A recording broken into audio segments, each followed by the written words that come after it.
कौसल्या सुप्रजा रामः पूर्वा सन्ध्या प्रवर्तते। उत्तिष्ठ नरशार्दूल कर्तव्यं दैवमाह्निकम्। कौसल्या सुप्रजा रामः पूर्वा सन्ध्या प्रवर्तते। उत्तिष्ठ नरशार्दूल कर्तव्यं दैवमाह्निकम्। उत्तिष्ठोत्तिष्ठ गोविन्द उत्तिष्ठ गरुडध्वज। उत्तिष्ठ कमलाकान्त त्रैलोक्यं मङ्गलं कुरु। उत्तिष्ठोत्तिष्ठ गोविन्द उत्तिष्ठ गरुडध्वज। उत्तिष्ठ कमलाकान्त त्रैलोक्यं मङ्गलं कुरु। मातः समस्त जगतां मधुकैटभारेः वक्षो विहारिणि मनोहर दिव्यमूर्ते। श्रीस्वामिनि श्रितजनप्रियदानशीले श्रीवेङ्कटेश दयिते तव सुप्रभातम्। मातः समस्त जगतां मधुकैटभारेः वक्षो विहारिणि मनोहर दिव्यमूर्ते। श्रीस्वामिनि श्रितजनप्रियदानशीले श्रीवेङ्कटेश दयिते तव सुप्रभातम्। तव सुप्रभातमरविन्दलोचने भवतु प्रसन्नमुखचन्द्रमण्डले। विधिशङ्करेन्द्रवनिताभिरर्चिते वृषशैलनाथ दयिते दयानिधे। अत्र्यादिसप्तऋषयः समुपास्य सन्ध्याम् आकाशसिन्धुकमलानि मनोहराणि आदाय पादयुगमर्चयितुं प्रपन्नाः। शेषाद्रिशेखर विभो तव सुप्रभातम्। पञ्चाननाब्ज भव षण्मुखवासवाद्याः त्रैविक्रमादिचरितं विबुधास्तुवन्ति। भाषापतिः पठति वासरशुद्धिमारात्। शेषाद्रिशेखर विभो तव सुप्रभातम्। ईषत्प्रफुल्ल सरसीरुहनारिकेलपूगद्रुमादिसुमनोहर पालिकानाम् आवाति मन्दमनिलः सह दिव्यगन्धैः। शेषाद्रिशेखर विभो तव सुप्रभातम्। उन्मील्य नेत्रयुगमुत्तम पञ्चरस्था पात्रावशिष्ठ कदलीफलपायसानि भूत्वा सलीलमथ केलिशुकाः पठन्ति। शेषाद्रिशेखर विभो तव सुप्रभातम्। तन्त्री प्रकर्ष मधुरस्वनया विपञ्च्या गायत्यनन्तचरितं तव नारदोऽपि। भाषा समग्रमसकृत्करचाररम्यम्। शेषाद्रिशेखर विभो तव सुप्रभातम्। भृङ्गावली च मकरन्दरसानुविद्ध झनकार गीतनिनदैः सह सेवनाय निर्यात्युपान्त सरसी कमलोदरेभ्यः। शेषाद्रिशेखर विभो तव सुप्रभातम्। योषागणेन वरदग्निविमथ्यमाने घोषालयेषु दधिमन्थन तीव्रघोषाः। रोषात् कलिं वदधते ककुभश्च कुम्भाः। शेषाद्रिशेखर विभो तव सुप्रभातम्। पद्मेशमित्रशतपत्रगतालिवर्गाः हर्तुं श्रियं कुवलयस्य निजाङ्गलक्ष्म्या। भेरीनिनादमिव बिभ्रति तीव्रनादम्। शेषाद्रिशेखर विभो तव सुप्रभातम्। श्रीमन्नभीष्टवरदाखिललोकबन्धो श्री श्रीनिवास जगदैकदयैकसिन्धो श्रीदेवतागृहभुजान्तर दिव्यमूर्ते श्रीवेङ्कटाचलपते तव सुप्रभातम्। श्रीमन्नभीष्टवरदाखिललोकबन्धो श्री श्रीनिवास जगदेकदयैकसिन्धो श्रीदेवतागृहभुजान्तर दिव्यमूर्ते श्रीवेङ्कटाचलपते तव सुप्रभातम्।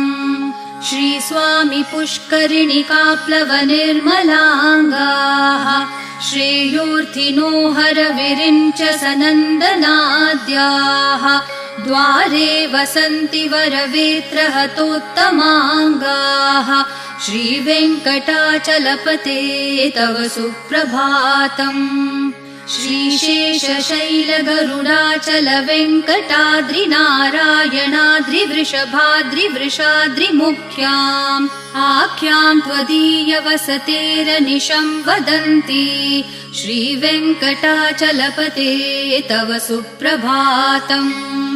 सेवापरः शिवसुरेश कृशानुधर्मरक्षोऽम्बुनाथ पवमानधनाधिनाथाः बद्धाञ्जलि प्रविलसन्निज शीर्षदेशाः श्रीवेङ्कटाचलपते तव सुप्रभातम्।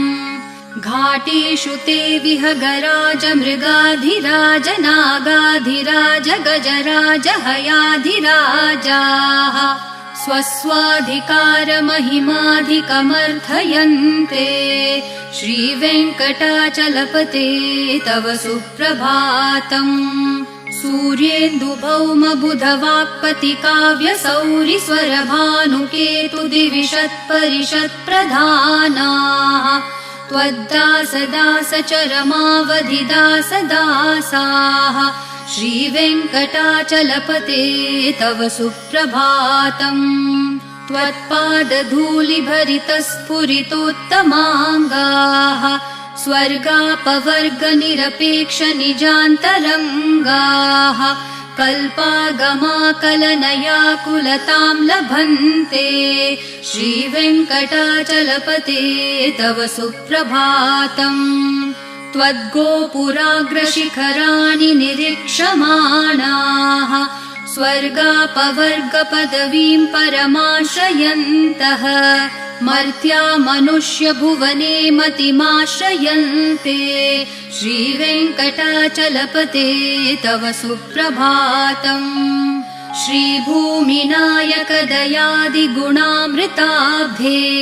देवाधिदेव जगदेक शरण्यमूर्ते श्रीमन् अनन्त गरुडादिभिरर्चिताङ्घ्रे श्रीवेङ्कटाचलपते तव सुप्रभातम्। श्रीपद्मनाभ पुरुषोत्तम वासुदेव वैकुण्ठमाधव जनार्दन चक्रपाणे श्रीवत्सचिह्न शरणागत पारिजात श्रीवेङ्कटाचलपते तव सुप्रभातम्। कन्दर्पदर्पहर सुन्दर दिव्यमूर्ते कान्ताकुचाम्बुरुह कुड्मललोल दृष्टे कल्याण निर्मल गुणाकर दिव्यकीर्ते श्रीवेङ्कटाचलपते तव सुप्रभातम्। मीनाकृते कमठकोल नृसिंहवर्णिन् स्वामिन् परश्वथ तपोधन रामचन्द्र शेषांश राम यदुनन्दन कल्किरूप श्रीवेङ्कटाचलपते तव सुप्रभातम्। एलालवङ्गधनसार सुगन्धितीर्थम् दिव्यम् वियत्सरिति हेमघटेषु पूर्णम् धृत्वाद्य वैदिकशिखामणयः प्रहृष्टा तिष्ठन्ति वेङ्कटपते तव सुप्रभातम्। भास्वानुदेति विकचानि सरोरुहाणि सम्पूरयन्ति निनदैः ककुभो विहङ्गाः श्रीवैष्णवा सततमर्थितमङ्गलास्ते धामाश्रयन्ति तव वेङ्कट सुप्रभातम्। ब्रह्मादयः सुरवराः समहर्षयस्ते सन्तः सनन्दन मुखास्तवथ योगिवर्याः धामान्तिके तव हि मङ्गलवस्तु हस्ताः श्रीवेङ्कटाचलपते तव सुप्रभातम्।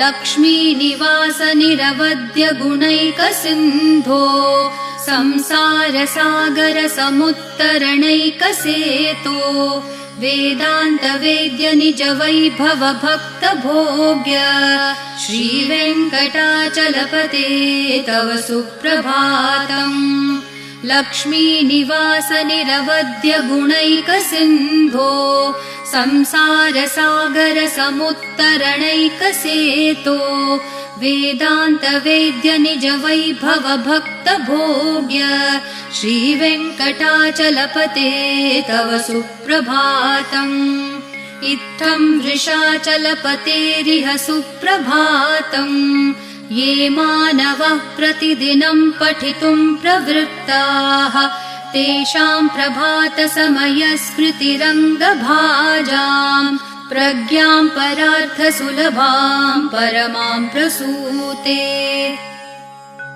इत्थं वृषाचलपतेरिह सुप्रभातम् ये मानवः प्रतिदिनं पठितुं प्रवृत्ताः तेषां प्रभातसमयस्मृतिरङ्गभाजाम् प्रज्ञां परार्थसुलभां परमां प्रसूते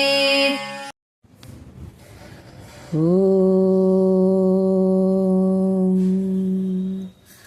कौसल्या सुप्रजा रामपूर्वा सन्ध्या प्रवर्तते उत्तिष्ठ नरसार्दूला कर्तव्यं दैवमाह्निकम् कौसल्या सुप्रजा रामपूर्वा सन्ध्या प्रवर्तते उत्तिष्ठ नरसार्दूला कर्तव्यं दैवमाह्निकम् उत्तिष्ठोत्तिष्ठ गोविन्द उत्तिष्ठ गरुडध्वज उत्तिष्ठ कमलाकान्ता त्रैलोक्यं मङ्गलं कुरु मातः समस्त जगतां मधुकैटभारेः वक्षो विहारिणि मनोहर दिव्यमूर्ते श्रीस्वामिनिःसृतजनप्रियदानशीले श्रीवेङ्कटेश दयते तव सुप्रभातम्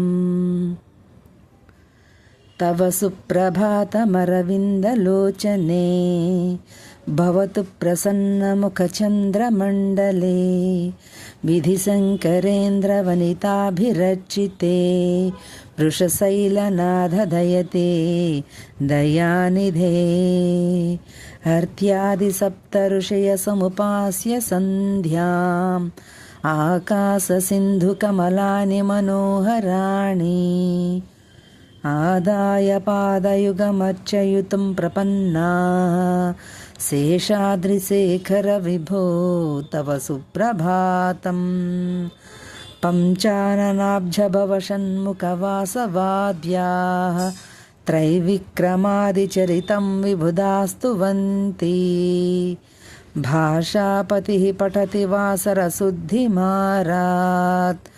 शेषाद्रिशेखर विभो तव सुप्रभातम् ईषत्प्रफुल्लसरसीरुहनारिकेला पूगद्रुमादिसुमनोहरपालिकानाम् आयातमन्दमनलसह दिव्यगन्धैः शेषाद्रिशेखर विभो तव सुप्रभातम्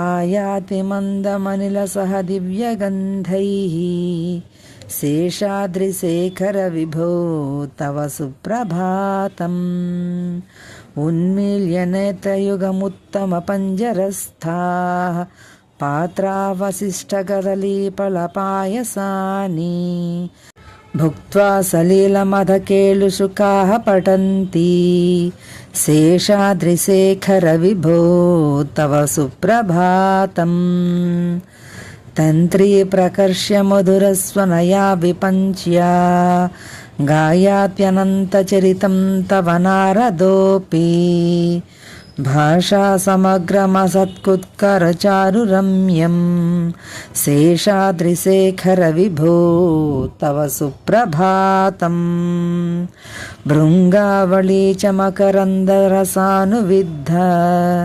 ఝుంకారగీతనినదైః సహ సేవనాయ నిర్యాత్యుపాంతసరసీ కమలోదరేభ్యః శేషాద్రిశేఖర విభో తవ సుప్రభాతం ఏషా గణేన వరదధ్నివిమధ్యమానే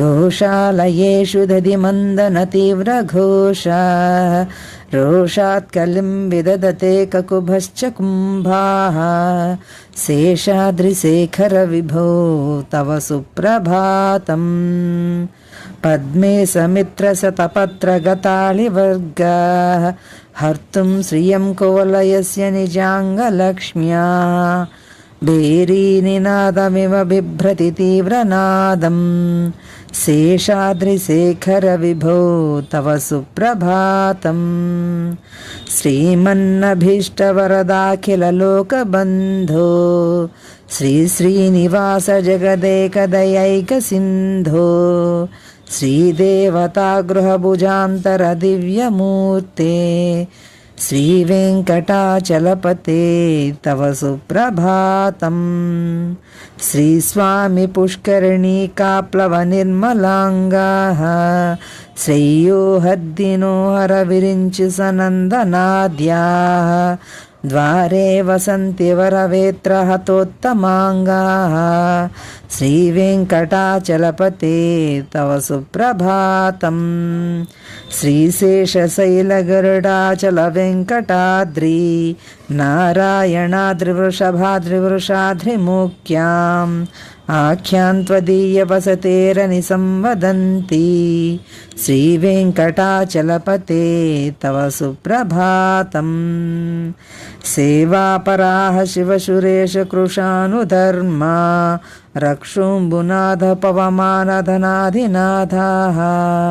బద్ధాంజలి ప్రౌలసన్నిజశీర్షదేశాః శ్రీవేంకటాచలపతే తవ సుప్రభాతం ధాటీషు తే విహగరాజమృగాధిరాజ నాగాధిరాజ గజరాజ హయాధిరాజాః సస్వాధికారమహిమాధికమధ్యయంతే శ్రీవేంకటాచలపతే తవ సుప్రభాతం సూర్యేందుభౌమబుధవాక్పతి కావ్యసౌరీ స్వర్భానుకేతు దివిషత్పరిషత్ప్రధానాః త్వద్దాసదాసచరమావధిదాసదాసాః శ్రీవేంకటాచలపతే తవ సుప్రభాతం త్వత్పాదధూళిభరితస్ఫురుతోత్తమాంగాః స్వర్గాపవర్గనిరపేక్షనిజాन्तరంగాः కల్పాగమాకలనయా కులతాం లభంతే శ్రీవేంకటాచలపతే తవ సుప్రభాతం త్వద్గోపురాగ్రశిఖరాణి నిరీక్షమాణాః స్వర్గాపవర్గపదవీం పరమాం శ్రయంతః మర్త్యా మనుష్యభువనే మతిమాశ్రయంతే శ్రీవేంకటాచలపతే తవ సుప్రభాతం శ్రీభూమినాయకదయాదిగుణామృతాబ్ధే దేవాదిదేవ జగదేక శరణ్యమూర్తే శ్రీమన్ననంతగరుడాధిభిరచితాంఘ్రే శ్రీవేంకటాచలపతే తవ సుప్రభాతం శ్రీపద్మనాభపురుషోత్తమవాసుదేవ వైకుంఠమాధవ జనార్దన చక్రపాణే శ్రీవత్సచిహ్న శరణాగత పారిజాత శ్రీవేంకటాచలపతే తవ సుప్రభాతం కందర్పదర్పహర సుందర దివ్యమూర్తే కాంతాకుచాంబురుహ కుట్మలలోల దృష్టే కళ్యాణ నిర్మల గుణాకర దివ్యకీర్తే శ్రీవేంకటాచలపతే తవ సుప్రభాతం मीनाकृते कमटक्रोलनृसिंहवन्निन् स्वामिन् परस्वधतपोधन रामचन्द्र शेषां स रामयदुनन्दन कल्किरूप श्रीवेङ्कटाचलपते तव सुप्रभातम् ईलालवङ्गघनसारसुगन्धितीब्धं दिव्यं वियत्सरिति हेमघटेषु पूर्णं धृत्यादवैदिकशिखामणयः प्रहृष्टाः तिष्ठन्ति वेङ्कटपते तव सुप्रभातम् भास्वानुदेति विकचानि सरोरुहाणि सम्पूरयन्ति निनदैहिककुभो विहङ्गाः श्रीवैष्णवाः सततमद्धितमाङ्गलास्ते धामाश्रयन्ति तव वेङ्कटसुप्रभातम् ब्रह्मादयासुरवराशमहर्षयस्ते सन्तः सनन्दनमुखास्वधयोगिवर्याः धामान्तिके तव हि मङ्गलवस्तुहस्ताः श्रीवेङ्कटाचलपते तव सुप्रभातम्